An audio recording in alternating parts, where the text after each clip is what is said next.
Now that it means, yes, another episode of Unfiltered coming your way. This would officially go down as episode 251. You can get them all 24/7, 365. Go to the artist formerly known as Twitter, X, if you will, up into the bio at Casey Stern. Jump on the YouTube channel or where most of you are, Apple, Spotify, everywhere you get your better podcasts.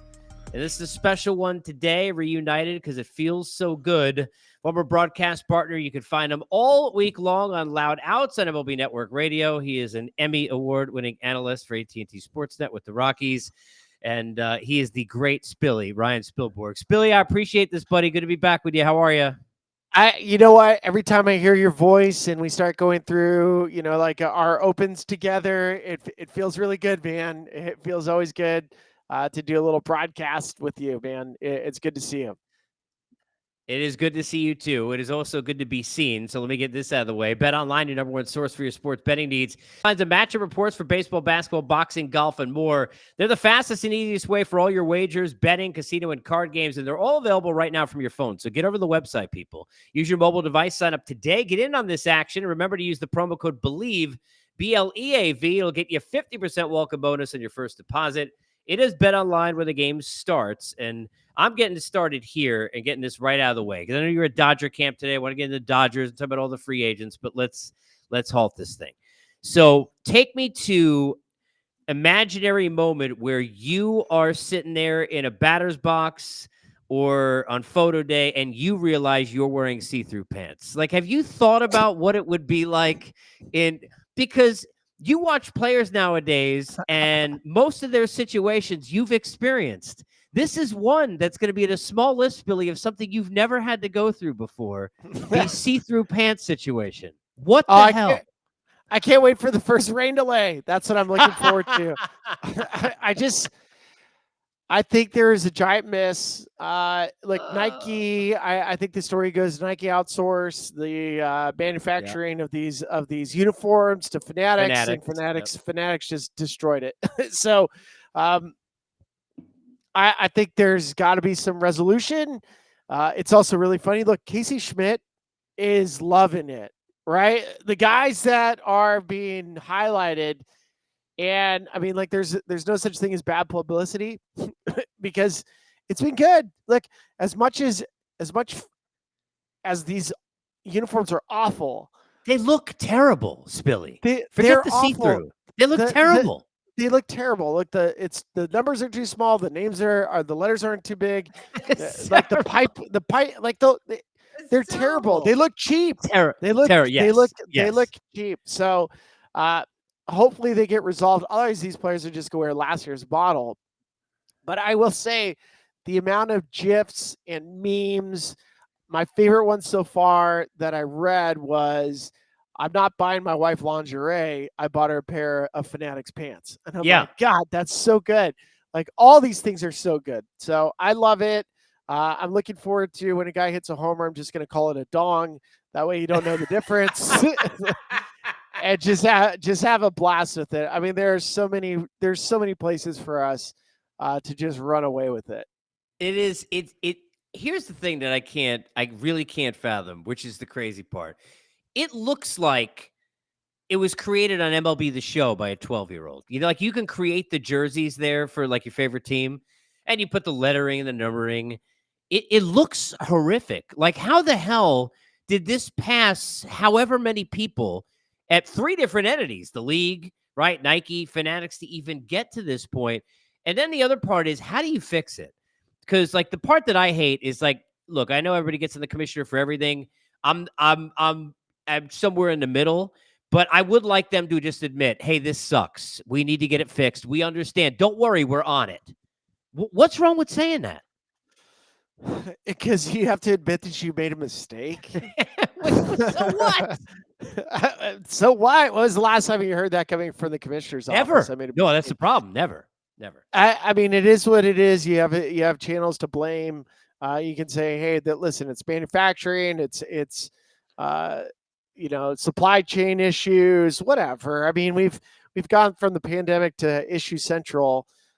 I think that's what you ride. I think I've already seen numerous teams that are they're saying, I was like, what pants are you wearing? and they're going, I don't know, check the button, because that's the best way that you can tell. There's a button on the back, which again, like, buttons are good for Lululemon pants. Yeah. For baseball pants, buttons are bad. So I don't know. I don't want anybody to lose their job. I just want them to fix it. If you fix it, we're good. I mean, it's spring training for everybody. So first year with these type of uniforms, I'm sure Nike's looking at their protocol going like, what the hell did we do wrong? So hopefully it gets resolved. I don't want to kill everybody at all times, but it's funny. I'll take it as it's funny now. If this is still an issue in mid-June, then we'll start really kind of wearing people out. You're going to have a lot of players that are now in the category of being able to put together an OnlyFans account just by wearing these pants. Hey, people make money there. Yeah, people make money there. So I wouldn't throw it past anybody. It is no joke. All right, let me get to, I want to hit a number of things, but let me start here because I knew we were there today. Do you remember during your playing days, and I know that you dealt with seeing in your division the Dodgers, and you saw a lot of teams that look, it depends on the era, but I think about, the years that, and you were in the playoffs during those years, the Phillies, right, were the top team in the National League and nobody should show up. And then after that, we had the Nationals and the whole Strasburg thing and nobody should show up. Do you remember a team riding with the pressure the Dodgers have over the last couple of decades? Because I don't know if it's to the point of World Series or bust at the level the Dodgers are going to feel it on the field this year. Tell me I'm wrong. I will say you're not wrong, but I also don't think you're looking at Atlanta through the right lenses, because Ohtani is Beatlemania. Dave Roberts said that to us today. Ohtani is Beatlemania. And I think because we see Ohtani with the Dodgers, it's World Series or bust. What the Braves have put together, because I still look at the Braves trading for Chris Sale, just knowing that your entire roster is controllable superstars, reigning MVP. Max Fried leaves at the end of this year. Spencer Strider's pants. Okay, that's one that probably needs to get changed from Fanatics already, because you can't have quads like that. I think Atlanta's bar is just as high as the Dodgers as far as World Series or bust. It's just that there's no Ohtani and Japanese media covering Atlanta the way that they're doing the Dodgers. So I think internally, from if I'm in Dodgers camp, you're thinking World Series or bust. If I'm in Braves camp, throwing on a Braves uniform, I'm thinking World Series or bust. So I think the narrative is correct in saying that I think the majority of people will see it that way. But from within the clubhouses, both of these teams believe that they are going to the World Series, Atlanta and the Dodgers.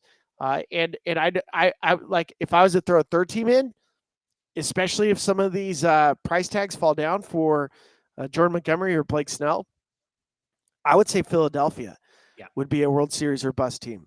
And only the National League has World Series or bust teams. There isn't really, I mean, you might argue with me, hey, Baltimore's a World Series. Baltimore is not a World Series or bust team. They haven't gotten over the hump. No. These three teams specifically, Philadelphia was a game away from knocking out the Diamondbacks and being in the World Series. It's Philly, Atlanta, Dodgers. That's it as far as World Series or bust in baseball next year. Yeah, and look, a couple of things. One, I think Atlanta's as good, if not better, than the Dodgers. I just think, to your point, the pressure, the perceived value is going to be so absorbently high. It's going to be crazy. And for Doc, he can be feeling a very different thing that Brian Snitker is going to be feeling every day. The American League is interesting because a lot of those teams don't have pressure because Texas just won. They got over the hump. So regardless of what happens, how many years in a row, 7 ALCSs, all these World Series for the Astros, and you expect maybe this is the year there's a dip, maybe there's not, but even if it is, the only team that I think maybe has or is putting more pressure than their roster would say it should would be the Yankees, which will get even worse if a Snell, let's say, comes in on a deal, because they have been out of it for so long and haven't won in so long, and the fan base believes that that's what they're owed, that there's going to be a pressure that's greater than their roster. I don't know that they're the best team in the division, let alone the league. But how do you look at kind of where the Yankees are at right now? And do you think that they should push harder for a Snell or a Dylan Cease to get that done because of where they sit now in the AL? Yes. Oh, Casey, we have talked about, I mean, prospects are cool, right? Yes, I've heard that. Yeah. I think with the Yankees, I love their offseason. I think they are in a really good position. I've heard that, some people think that they're underrated. I don't think they're underrated. I think they're just right. I believe when I'm looking at the Yankees team, because I'm not 100% sold on Toronto, although I think Toronto is way better than people realize. I think Tampa's taking a step backwards. Boston's going to be awful. Boston is going to be on Netflix. Boston's going to be, but the Casey, even if we're talking about Boston on Netflix, we don't get to see this until next year. It's not like it but of all the years, the Boston Strong, the 2004, of all the years, it's like, really? But go ahead. You picked the worst possible year when terrible. When it's going to be fun for people to watch because they like watching misery. But it won't even happen until next year. No, it's not. They're not doing the true hard knocks. I think Baltimore is legit. I think Baltimore is a legit organization in a perfect position. I still think Baltimore is better than the Yankees.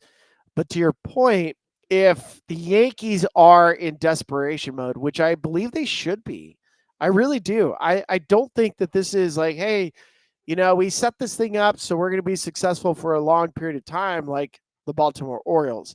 No, they got to win now, especially because you don't know what Soto is going to do. Well, it's Toronto and New York have to be desperate. They have to be desperate because don't know what's going to happen if Vladdy's going to take another step backwards or if he goes back to MVP form. What is the rotation going to look like in both the Yankees sense or Toronto's sense? Is Alek Manoah really back? You have multiple players that are coming up against free agency. You have Soto. I don't know what Aaron Judge is capable of doing over a course of the year because he's dealing with the toe and you're throwing him in center field, which is just craziness to me. Throw him in right, throw Trent Grisham in center, and throw Juan Soto back in left field, or put Judge in left if you really think Juan's that bad of a left fielder. Throw Judge in left, Grisham in center, and Soto in right. But they have to have a sense of urgency here. If you're the Yankees, you cannot say we're waiting another year because what's the guarantee that Garrett Cole is going to repeat what he's been doing? He has been unbelievable, Case. He's been unbelievable. He's worth every penny. But I don't know what Carlos Rodon's going to be. I don't know what Nasty Nestor's going to be. I don't know what the rotation's going to look like. I like the back end of the bullpen, but they have to be, if you're talking about win now, World Series or bust mentality, I hope the Yankees have it. I don't think they are the team that's going to represent the American League in the World Series as they're currently constructed. I don't know. I feel like there's another move in there, even though I really love what the Yankees have done. You and I sat next to each other in San Diego when Cole signed. And remember, the Angels didn't want to give an extra year to play in on that. And just think about those teams that thought it's an overpay, say years 8, 9, but who cares when you get the first 5, 6 the way that he's been. Cole been brilliant. It's interesting. You mentioned, you think about the Red Sox and teams that haven't gone far enough. I want to go back to the Dodgers because people wonder if they gone too far and did they spend too much money. I know everybody wants to hate them, but where are you on this idea? They're going to be the villain in the league because they're either going to be the darling or the villain. They're going to feel that. Speaking of the Yankees, what the Yankees felt for so many years in some ways. But is it fair? I mean, who wouldn't want to root for a team? This is why I laugh. It's like, who wouldn't want to root for a team that's spending $1 billion in an offseason and get Yamamoto's jersey and have Ohtani, Betts, and Freeman hitting back to back to back? I know not in that order, but in a batting order. You're sitting there in Colorado, you're going to hear it all year about how the big bad Dodgers are terrible for baseball. What's your reaction to that? Stop. Artie Moreno ruined it. Look, well, fair. Artie Moreno had the opportunity to sign Shohei Ohtani to the exact same deal that the Dodgers did. Artie Moreno says it. He doesn't do deferrals. So Shohei brought the same deal to the table for the Dodgers, and Stan Kasten, if you've heard him talk about it, he was like, "What? Can you explain that to me again?" And he was like, "Yeah, I want to defer it so you have plenty of money during the time that I'm here for you to add people around." It's a 20-year deal for $700 million. It's not a 10-year deal for $700 million. It's 20 years for 700, and there's still $45 million against the Dodgers out of pocket. It's not the bargain that everybody wants to make it sound like. It's moving paper. It's moving money. But this is on the league. This is on Artie Moreno. If you're going to complain that Shohei Ohtani as a Dodger isn't fair, then blame Artie. He had the same deal. That was the first deal that was offered, was to the Angels, and to Shohei offered it. Artie, don't do deferrals. Okay. So, right. And then do you blame Ohtani for wanting to join an organization that he's first off, he's comfortable with, and second off, can implement the ability to attract fans to a level for especially Japanese fans? And Casey, I played in Japan. I say this all the time. People in the United States, you're in a bubble. You recognize baseball as California baseball or Arizona baseball, or what the New York Mets are doing in New York or Atlanta. You don't realize that Ohtani and the fan base he has, because you don't see it. You can't see it. It's overseas. It's in a different country. It's an 8-hour flight away. You don't recognize the fandom that Ohtani brings. It is a phenomenon that you do not understand. I understand it because I witnessed it firsthand. I lived in the country.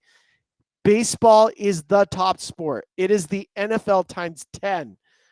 And to have a Japanese player, because they are so proud of their baseball acumen, to have the best player in the world, the face of baseball, representing their country. This is Michael Jordan. This is Kobe Bryant. This is Messi. That represents an entire country. You do not understand the gravity that means for an organization. Dodgers did.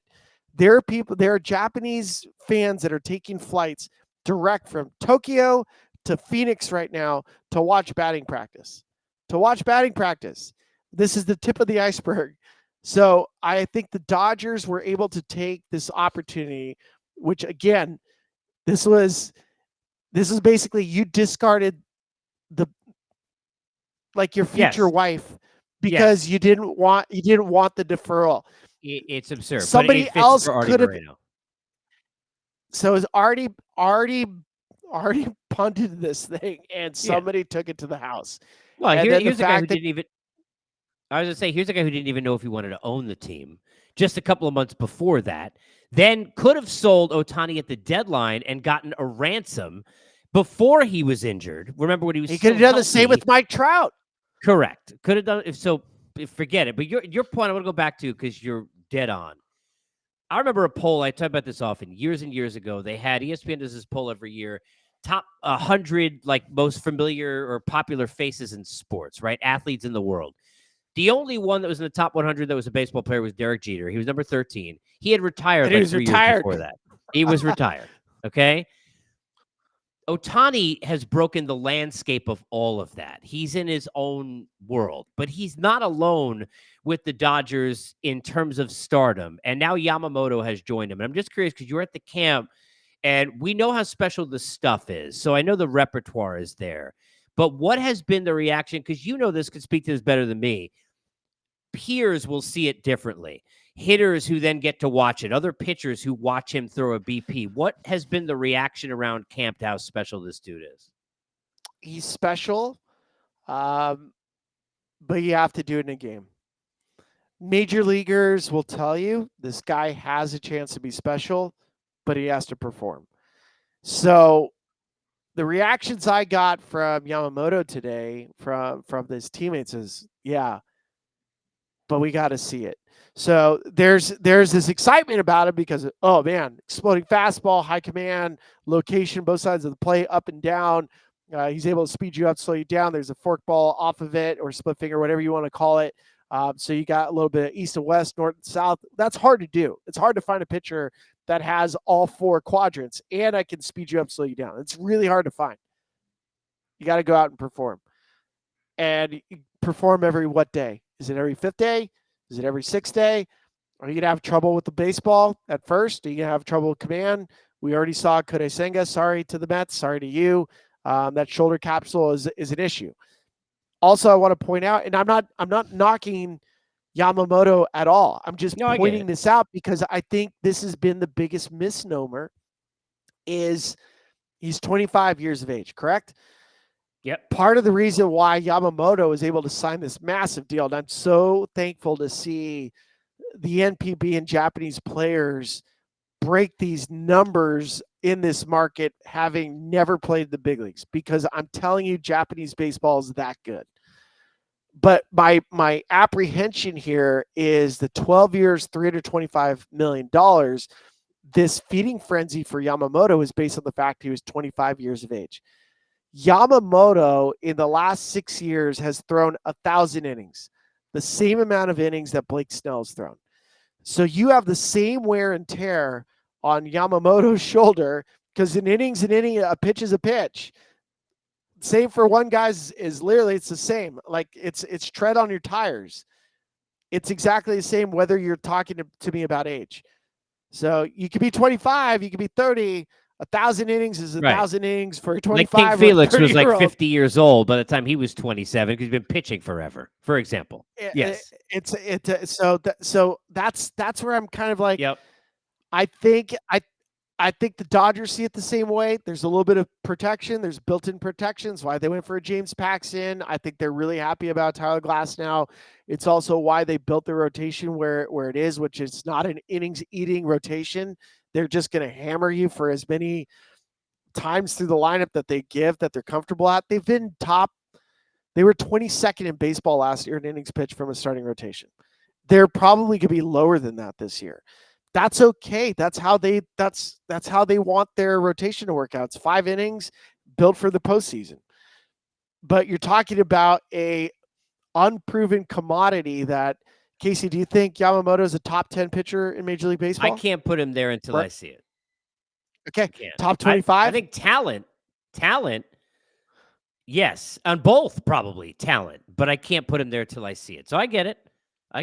So and so that's that, and that I think is a fair reaction to it. I think that's, you can't tell me he's a top 10 pitcher. You've never seen it. No, but that's he's got a the chance same way that the player he has a chance to be, but to do that is really hard. Oh, well, that's really, and most of the guys that we pin that will do it don't. We're usually surprised by some of the guys. Oh, we didn't know he would be that good, rather than the guys who he might be that good in 3 years. Right. But he might not be that good right out the gate. Right. And we'll see what the transition is, obviously, with Yamamoto. I want to hit you on a couple of other things and sneak in a thought on Todd Helton before we get out. The free agency. Everybody, and you and I have, and I know you've got a long relationship with Scott, and you and I have talked to Scott together a million times. Scott Boras is often misunderstood because he does whatever he can do for his players. He's not doing it for you, the fan, and he's not doing it for the team necessarily. He's doing his job. But at the same time, there are times where you wonder on the outside if his ego, because of his success in doing that, has gotten in the way, and if it's a detriment to certain players who maybe are asking for too much. The Bellinger situation gets to 3 years. He was asking for, depending upon what report you believe, 7 or 8 for Bellinger and trying to get more. You still got Snell and Montgomery out there. How much of this is fair to attribute to the relationships that Scott has with the teams? And how much of that is overblown? Because he's got big name clients that are still out there, Spilly. I think this year specifically, it's a little more complicated than Scott. I think Scott has had a reputation, but I also believe in it, and I know that some of these players have not received offers. You know, that's public. That's not Scott saying, "Hey, there's a mystery team." Scott's telling you some of his clients haven't received offers. Now the question becomes then why? Is the asking price too high? To your point, hey, we're assuming that he wants 9 years or 8 years or 6 years. Our team's actually asking the term length. Is Scott giving the term length? And they're going, okay, we're good. It's like when you walk up to a restaurant and you see the menu on the outside and you go, yeah, no, we can't afford that's $89 for a steak. We're going to go down the street. It could very well be that way. I cannot tell you that from a reaction of a front office because I don't know what the sticker shock is. But I can tell you, and it's been public, RSNs have slowed down the market. The regional sports networks and the complications of what was going on. Part of it, I think, is league contrived. I do believe commissioner's office has a hand in slowing down the market. The reason why is some of these bankruptcy deals were supposed to be done in December. They were pushed down the road. Rob Manfred is a skilled negotiator. He was an excellent lawyer. I think in this sense, pushing it a little bit later, whether that was intentional or unintentional, again, I can't speak for it. I just tell you what the optics look like. By pushing it into January, and in the case of Minnesota, the Guardians, and the Rangers, their media rights deals didn't get resolved until the end of January. Is that happenstance? Especially when some of these bankruptcy meetings were pushed back multiple weeks? I don't know. I will also point out, though, is when you consider some of these RSN deals and the apprehension that the league has talked about, because they've said it, the front offices are letting you know the Rangers, the Twins, the Cardinals, I mean, like the Guardians, they all said even a year ago, we're most likely going to not be active as we wait to see how these things play out. So is that Scott Boras's fault? No. Is it part of why the reason the market was slowed down? Yes. Is it the main reason why the market slowed down? I don't think so. But I think as you see my point is I presented you multiple variables on why I believe the markets were slowed, and it happened to be for Scott Boras clients as well. And there's a lot of good players that are still out there that are not Scott Boras clients. I want to be remiss not to before I let you run because I thought of you when, and I remember from a fan standpoint, just covering the game.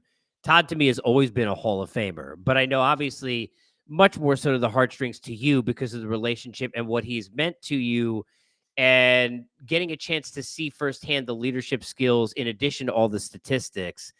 You knew it was coming. We probably saw the writing on the wall with all the numbers where they were tracking Spilly, but once you finally heard it, kind of describe the feeling of getting to see your friend and one of the guys you looked up to in the game during your career, and Todd Helton, now a Hall of Famer. So it was a funny sequence of when it happened. I was on radio that day. I felt like there's a chance that there's going to be 3 Hall of Famers. I felt like Adrian Beltre was a Hall of Famer. I wasn't quite sure about Joe Mauer. I was really hopeful about Todd Helton, and I was fingers crossed that I was going to see Billy Wagner in there. And the way it worked out when Josh Rawich was going through it, and I was home watching it on Zoom. I just dropped off my son at baseball practice, and I was walking in with nervous energy, and I go, Stace, here it comes. I was like, Beltre got in, Mauer just got in, and I don't know. And she was like, do you think Todd's going to get in? And I was like, I don't know. And then Josh, says the third player, and it's Todd. And like my wife's like, are you going to cry? I was like, yeah, I was emotional about it. I was like, because it's not too many times in life. I mean, especially when you think about, first off, being a big leaguer is pretty freaking awesome. I never thought I'd be a big leaguer. You play with somebody for a long period of time. They are your friend.